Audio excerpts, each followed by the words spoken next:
கர்த்தருடைய பரிசுத்த நாமத்திற்கு மகிமை உண்டாவதாக.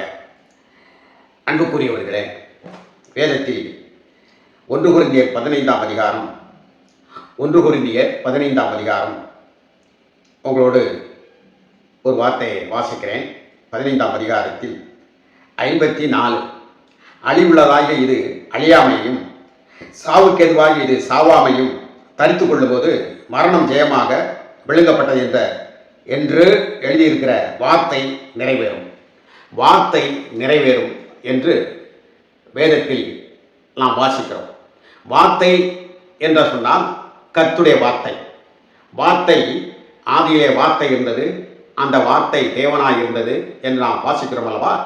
அந்த வார்த்தை மாமிசமாகி நமக்குள்ளே வாசம் பண்ணினார். இப்பொழுது ஒரு விஷயத்தை சொல்லுகிறேன். இந்த வார்த்தையானவர் கூறிய வார்த்தை என்ன என்றால், மனித சமுதாயம் வீழ்ச்சி அடைந்த பொழுது நம்முடைய ஆதி மனிதன், நாம் முன்னே பார்த்து கொண்டிருந்தோம் அல்லவா, அந்த ஆதி மனிதன் ஆதாம் வீழ்ச்சி அடைந்த பொழுது, அந்த வீழ்ச்சி அடைந்த பொழுது ஒரு வார்த்தை, ஒரு நம்பிக்கையாக சொல்லப்பட்டது. நம்பிக்கை இழந்த ஒரு சூழ்நிலையில் மனித சமுதாயத்தினுடைய வாழ்க்கை இருந்து கொண்டிருந்த பொழுது ஒரு நம்பிக்கையான வார்த்தை தேவனாகிய கர்த்தர் சொன்னார். அந்த வார்த்தையானவர் தமது வாயை திறந்து அவர் சொன்னார்.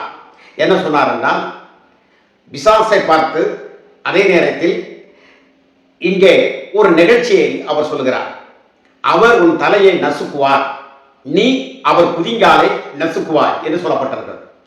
இந்த 14வது செய்தியிலே வார்த்தை நிறைவேறுகிறது என்ற அடிப்படையில் நான் உங்களோடு சில செய்தியை கொடுக்கலாம் என்று ஆசைப்படுகிறேன். இதை நீங்கள் யோசித்து பாருங்கள். இந்த வார்த்தை எப்பொழுது நிறைவேறியது என்பதை நாம் யோசிக்கலாம்.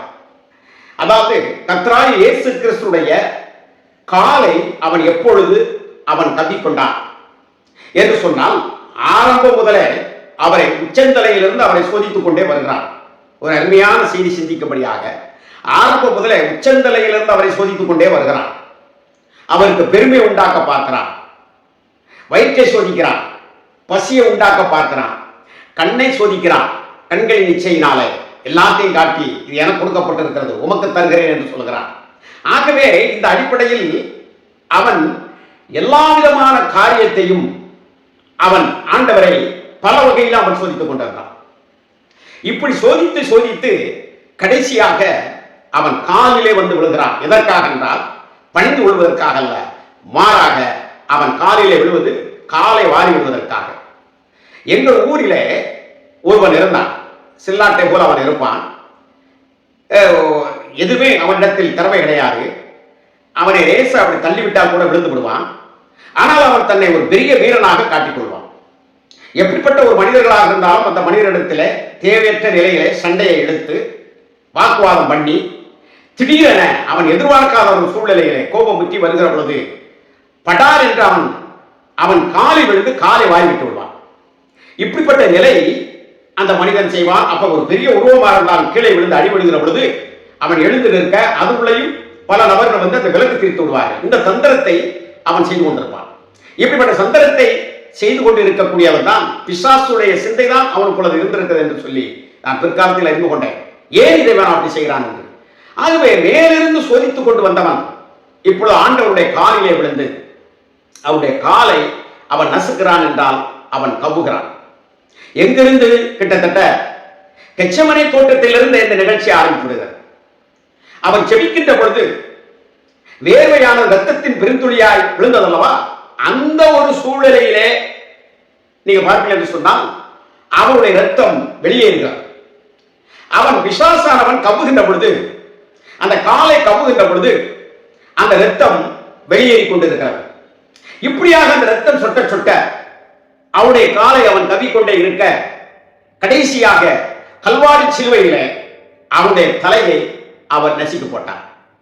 கல்வாரி சிலுவையில அவனுடைய தலையை நசுக்கி போட்டான்.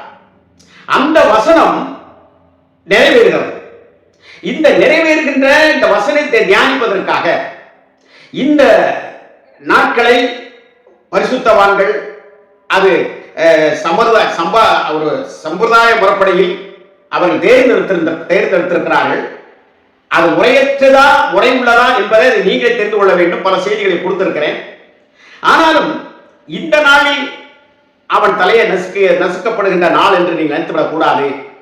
எல்லா நாளும் அவனுடைய தலை நசுக்கப்பட்டதை நினைவு கூறக்கூடியவர்களாக ஒவ்வொரு நாளும் அப்படிப்பட்ட நினைவில் நீங்கள் இருந்தால்தான், பிரியமானவர்களே, நீங்கள் கிறிஸ்துவினுடைய மரணத்தின் மூலமாக எனக்கு என்ன கிடைத்தது என்று, அந்த பாடுகளின் மூலமாக நான் எதை ஆதாயப்படுத்திக் கொண்டேன் என்பதை உங்களுடைய வாழ்க்கையில நினைத்து மனத ஆறுதல் பட முடியும். அப்படிப்பட்ட ஆறுதலை இந்த 14ஆம் நாளிலே நீங்கள் கண்டுகொள்ள கர்த்தர் உங்களுக்கு உதவி செய்வாராக. ஆமென், ஆமென், ஆமென்.